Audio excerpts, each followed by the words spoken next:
Voilà, Monsieur Henri Kalimassi. Henri Kalimassi, bienvenue. Merci, Monsieur Jean-David Kilolo. L'AFDC toujours roulé dans la farine. Bon, on peut dire comme ça, mais cela ne découragera pas le président de l'AFDC et tous ses membres, parce que nous y croyons. Vous y croyez à quoi maintenant? Parce que déjà toutes les institutions sont maintenant établies et l'AFDC est en train de récolter beaucoup plus d'échecs. C'est-à-dire qu'au niveau du gouvernement, deux ministères, où il y a un ministère qu'on a amputé de ses prérogatives, celui du travail, il ne restait que le ministère des fériés, de jours fériés. Donc tout ça, c'est que ça frustre la FDC alors qu'on sait que c'est une grande formation politique. Bon, vous savez, M. Jean-David Kilolo, il y a ceux qui pensaient qu'en faisant ça à Bahati Lukwebo, peut-être on allait la voir dans leur piège. Mais malheureusement, ils ont affaire à un routinier politique, à un expérimenté politique, qui ne s'étonne pas de tout ce qui est arrivé, mais il s'est dit il est politique et il doit s'assumer. Et il s'est assumé, attendant que les choses se règlent ou se régularisent. Nous, en tant qu'AFDC, derrière le professeur Bahati Lukwebo, nous disons, nous avions pris l'engagement d'accompagner le président de la République. C'est au président de la République de régler les choses. Si, à son niveau, il trouve qu'il peut sanctionner l'AFDC de cette manière-là, mais nous, en tant qu'AFDC, nous l'accompagnerons jusqu'à ce qu'il finira son mandat. Alors, jusqu'à ce qu'il finira son mandat, c'est que vous voulez accompagner les chefs d'État dans l'apostolat, dans la gratuité, alors que la politique, c'est pas ça. La politique, c'est les jeux des intérêts. Bien sûr, ce sont les jeux des intérêts. Vous êtes investi pas pour rien. Nous sommes vous êtes une force politique.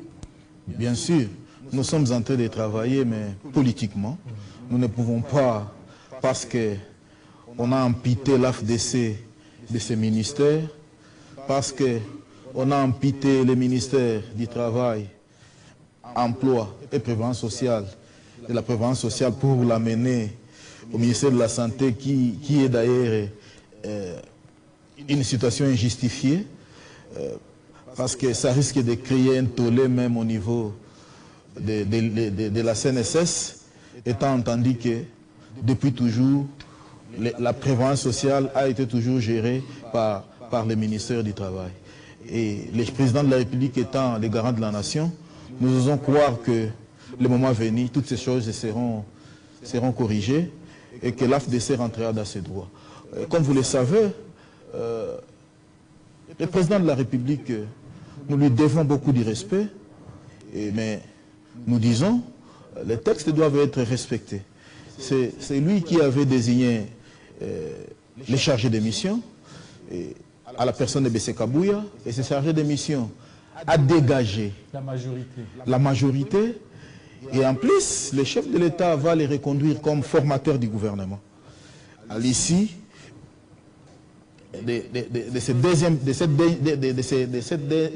prérogative, il va répartir les ministères et les quotas des ministres, de la fonction ministre ou du poste ministériel au terme de 10 députés par ministère.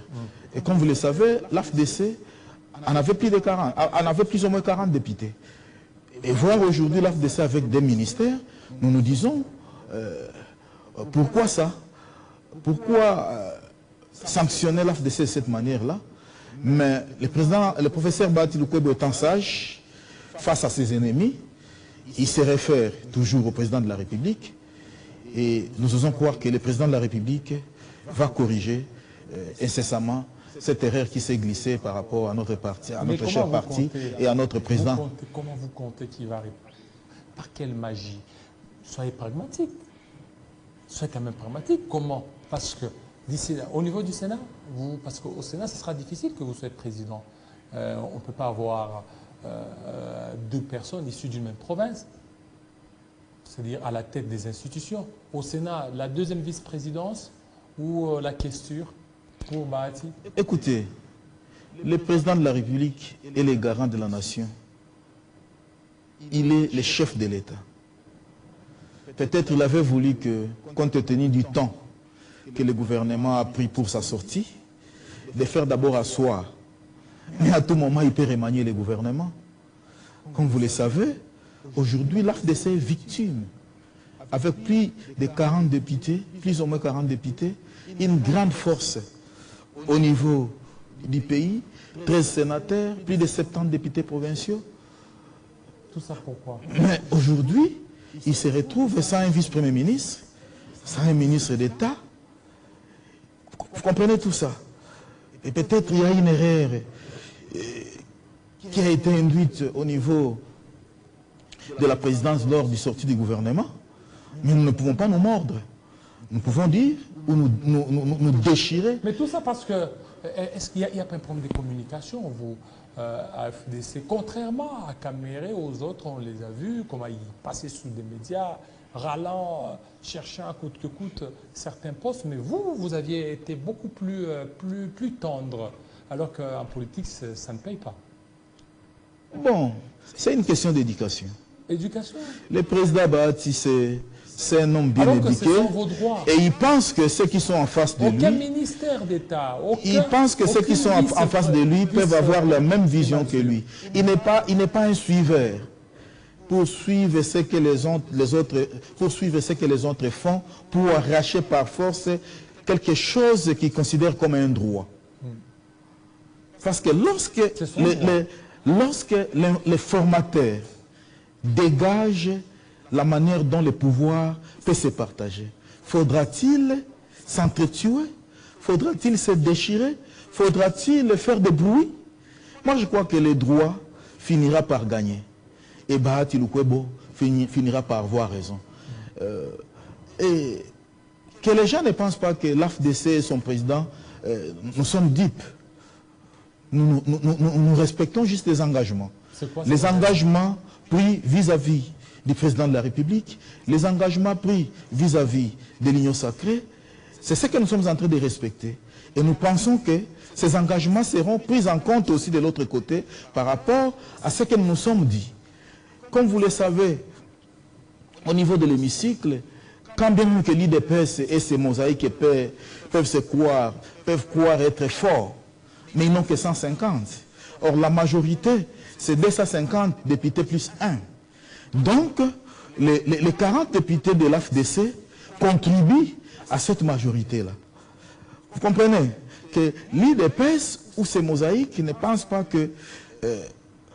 qu'ils peuvent minimiser l'AFDC et ses députés. Surtout que nous ne sommes pas seulement à l'Assemblée nationale. Nous sommes aussi au Sénat avec 13 sénateurs. Nous avons plus de 70 députés provinciaux qui sont dans les provinces et qui font asseoir les institutions provinciales. Tout ça, ils doivent tenir compte. Ils doivent tenir compte du poids politique de l'AFDC et de son président, qui n'est autre que Bahati Lukwebo. Vous êtes en train d'attendre un faux pas des Caméré pour le faire défenestrer du perchoir pour que Bahati récupère ce poste. Écoutez, Bahati aujourd'hui est au Sénat et Caméré est à l'Assemblée nationale. Et je ne vois pas pourquoi Bahati Lukwebo peut en vouloir à son frère Caméré. C'est à Caméré de bien jouer son rôle par rapport à la mission lui confiée par le président de la République. Et Bahati Lukwebo étant sénateur, il va jouer son rôle au niveau du Sénat. Que les gens ne mettent pas de l'huile dans les faits pour diviser les deux grandes personnalités d'une même province. Surtout que les deux sont aux côtés du président de la République et pour une politique commune qui n'a autre que l'intérêt supérieur de la nation. Alors, aujourd'hui, au niveau du Sénat, Bahati, deuxième vice-président ou Bahati questeur? Rien ne lui empêche, au cas où le président de la République porterait les choses. C'est le président de la République ou ce sont des sénateurs? C'est lui l'autorité morale de l'Union sacrée. C'est lui qui désigne les tickets qui sera élu par les sénateurs. C'est dans ce sens-là que je parle du président de la République.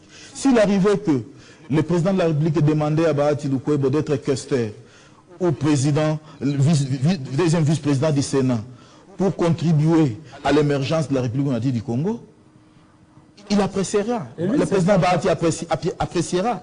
Sinon, je ne vois pas le président Bahati s'accrocher à un poste. Le deuxième vice-président, étant entendu qu'il a dirigé les perchoirs du Sénat. Mais pour l'intérêt supérieur de la nation, au cas où le président de la République lui demandait, il n'est pas interdit qu'il brigue ses fonctions. Il y a ceux qui parlent aussi de l'acharnement sur la personne de Bahati. On est allé acharner sur sa personne, même sur son fils, alors que son fils méritait certains postes, mais on est allé même attaquer là où son fils devrait quand même recevoir quelque chose. Bon, comprenez la mauvaise foi des Congolais. Les gens c'est la mauvaise foi des Congolais ou de l'Union sacrée? Des Congolais qui sont dans l'Union sacrée. Vous comprenez? Ils ont peur de Bahati Lukwebo. Comme vous le savez, comme nous le disons toujours, les gens pensent déjà à l'après-Félix Tshisekedi en 2028. Et comme ils savent que leur carte est entachée de beaucoup de choses, et que Bahati Lukwebo est aujourd'hui la personne nette, que ce soit du côté pouvoir de l'IDPS, que ce soit du côté des gens qui sont dans l'Union sacrée, tous ont peur de Bahati. Parce qu'ils savent que s'ils donnent la marge de manœuvre à Bahati Lukwebo, il peut briguer à la présidence en 2028. Alors que Bahati n'a pas encore dit mot. Bahati n'a pas encore dit mot par rapport à toutes ces cépitations que les gens sont en train de voir contre lui. Lui, il est là d'abord pour s'occuper de son siège comme député national parce qu'il a été élu par la population du Sud Kivu comme député national. Il est là au cas où il choisirait le Sénat pour travailler au niveau du Sénat en fait de répondre aux besoins de la population congolaise. 2028, c'est un destin qui décidera du sort du professeur Bahati Lukwebo.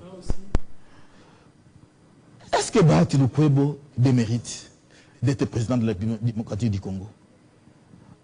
Après avoir fait tout ce qu'il a fait. Mais il n'a jamais exprimé, hein, contrairement aux autres challengers.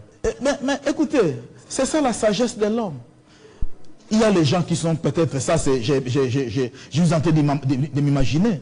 Peut-être on a dit au président de la République, essayez d'abord de laisser Bahati de côté, essayez de lui priver ceci, vous verrez comment il va se comporter, comment il va vous trahir. Et Bahati, par sa sagesse, il avait pris la résolution, pendant que les autres n'étaient pas là, d'accompagner le président de la République. C'est Bahati qui est l'initiateur de cette union sacrée. Et Bahati avait juré d'accompagner le président de la République jusqu'à ce qu'il metta fin Il est fondateur ou initiateur? Parce qu'initiateur Katumbi, Bemba, Tshisekedi, en ce temps-là, il n'y avait pas Bahati. Écoutez, l'initiateur, c'est le président de la République qui avait décidé de quitter l'FCC cash. Il va faire appel à la personne de Bahati Lukwebo pour lui aider à dégager cette majorité en fait d'asseoir l'union sacrée. Les autres, ce sont les gens qui étaient avec le président de la République quand ils étaient encore dans l'opposition. Mais c'est Bahati Lukwebo qui est l'homme orchestre de l'union sacrée. Si nous avons l'union sacrée aujourd'hui, nous devons les reconnaître et nous devons être reconnaissants envers la personne de Modeste Bahati Lukwebo. Merci. Je voudrais terminer, M. Jean-David Kilolo, parce que vous m'aviez pris à pied levé. Je ne pouvais pas terminer cette émission parce que, comme vous le savez, si nous sommes suivis et nous sommes connus à travers la République, c'est grâce à cette grande chaîne qui est dirigée par les maîtres des maîtres. Mais c'est Jean-Marie Kassamba que nous considérons aujourd'hui comme l'icône de la presse congolaise. Et comme aujourd'hui c'est le 14e anniversaire de cette grande chaîne qui a avalé toutes les chaînes de la République, moi je crois qu'il est temps. À travers cette occasion que vous m'offrez, de féliciter M. Jean-Marie Kassamba, que je considère comme l'icône de la presse congolaise. Pourquoi pas vous, qui nous recevez jour et nuit et qui l'accompagnez pour que cette chaîne soit la chaîne la plus suivie, non seulement de la République, mais la plus suivie du monde. Coup de chapeau, M. Jean-Marie Kassamba. Mes sincères félicitations pour tout ce que vous êtes en train de faire pour que cette chaîne soit la meilleure chaîne de la République démocratique du Congo. Voilà, merci beaucoup, M. Henri Kalimassi, surtout la promptitude avec laquelle vous avez répondu à notre invitation. Merci. M. Choukourou, tout de suite. Hein.